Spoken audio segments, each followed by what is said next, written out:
हाथ में हाथ दो का लो, हाथ में हाथ दिया।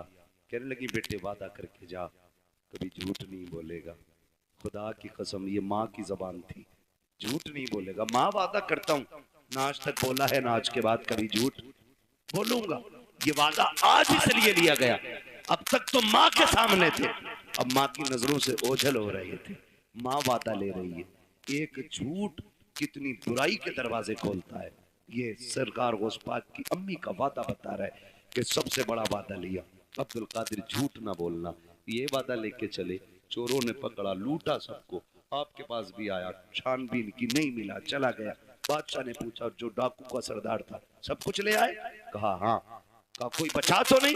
एक ने कहा एक बच्चा बचा है, हमने तलाश किया तो कुछ नहीं है, लेकिन वो बता रहा उस पर 40 सिक्के सोने के, हमने सारे छान ली।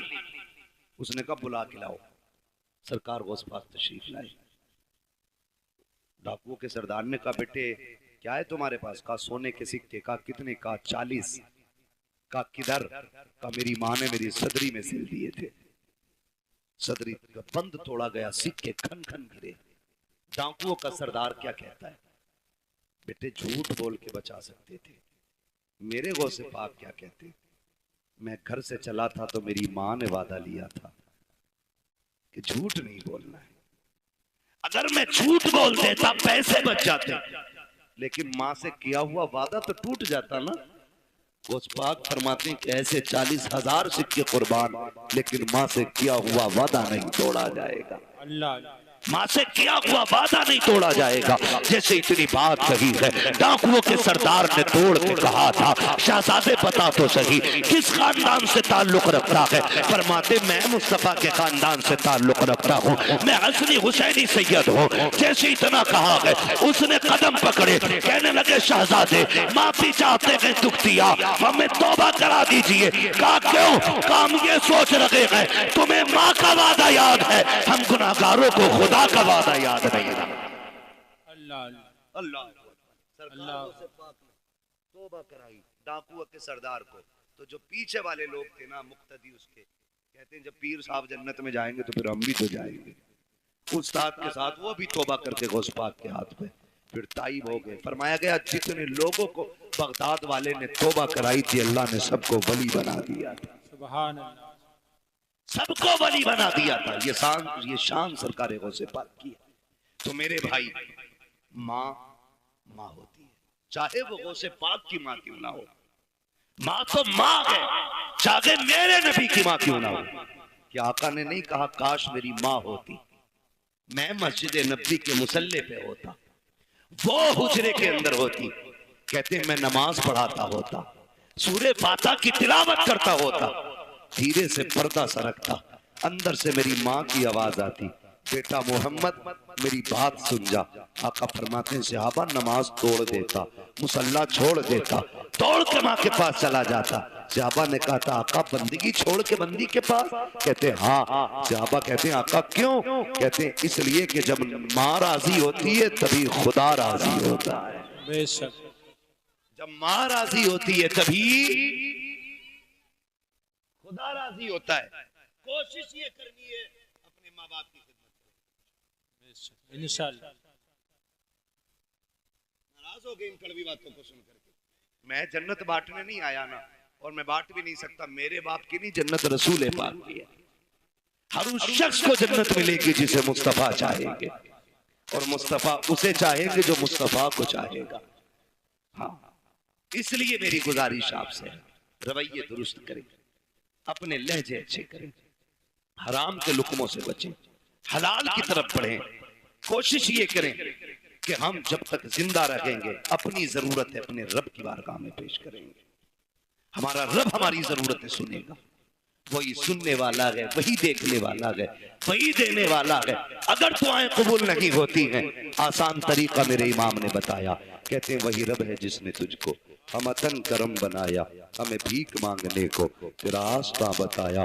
तुझे हमद है खुदाया, तुझे हमद है खुदाया, वो कबारी पाके मरियम व नफख्तु फीह कातम, है अजब निशान आजम मगर आमिना का जाया, वही सबसे अफजल आया, वही सबसे अफजल आया। ओ भाई, नौजवानों, बच्चों, बुजुर्गों, मुसीबत आ जाए हराम की तरफ हाथ नहीं बढ़ाना है, अपने रहमान की तरफ हाथ बढ़ाना है, अपने रब की तरफ हाथ बढ़ाना है।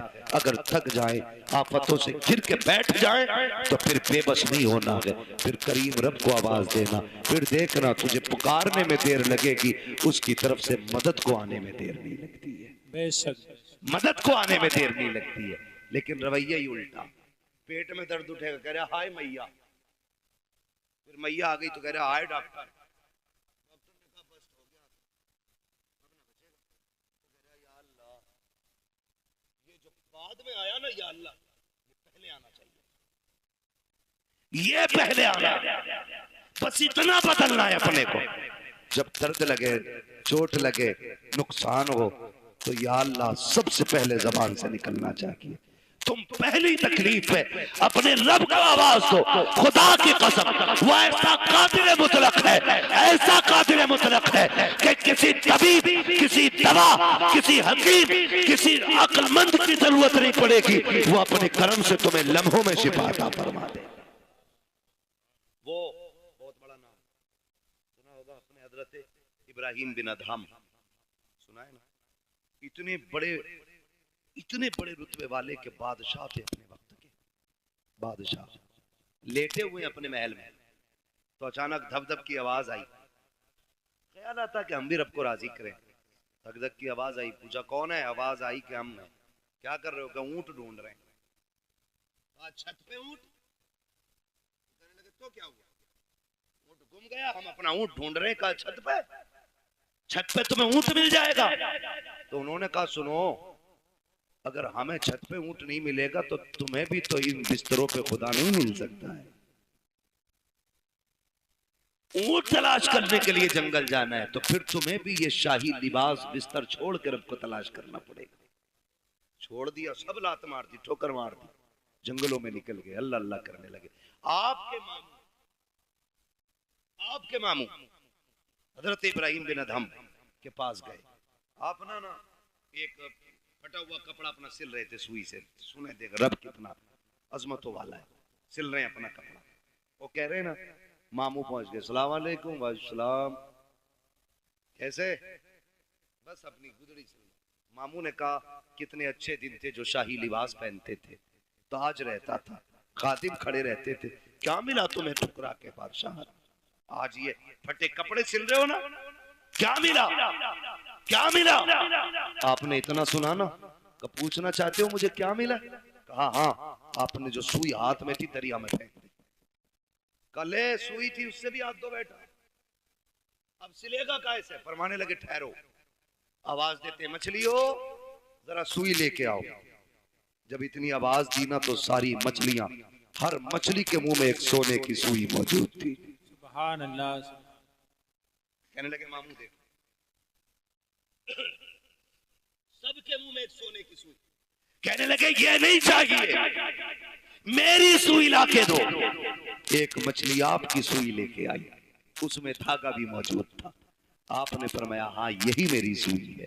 कहने लगे सुनो, जब तख्त पर बैठता था तो सिर्फ जमीन के चलने फिरने समझने वालों पर हुकूमत थी। जब से रब का हो गया हूँ, कायनात मेरी हो गई है। जब से रब का हो गया हूँ, कायनात मेरी हो गई है।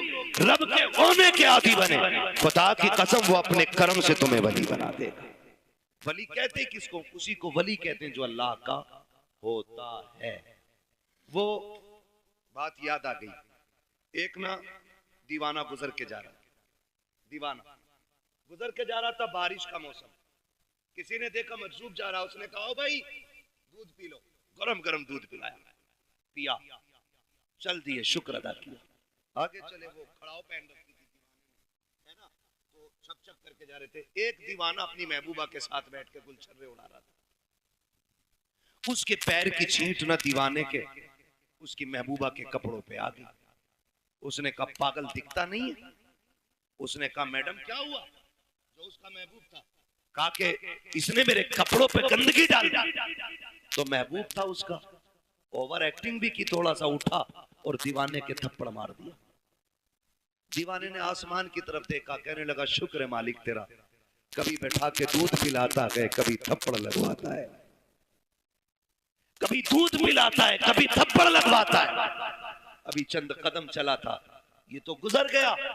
वो उठी अपनी जगह से, चली फिरी और मर गई, मर गई।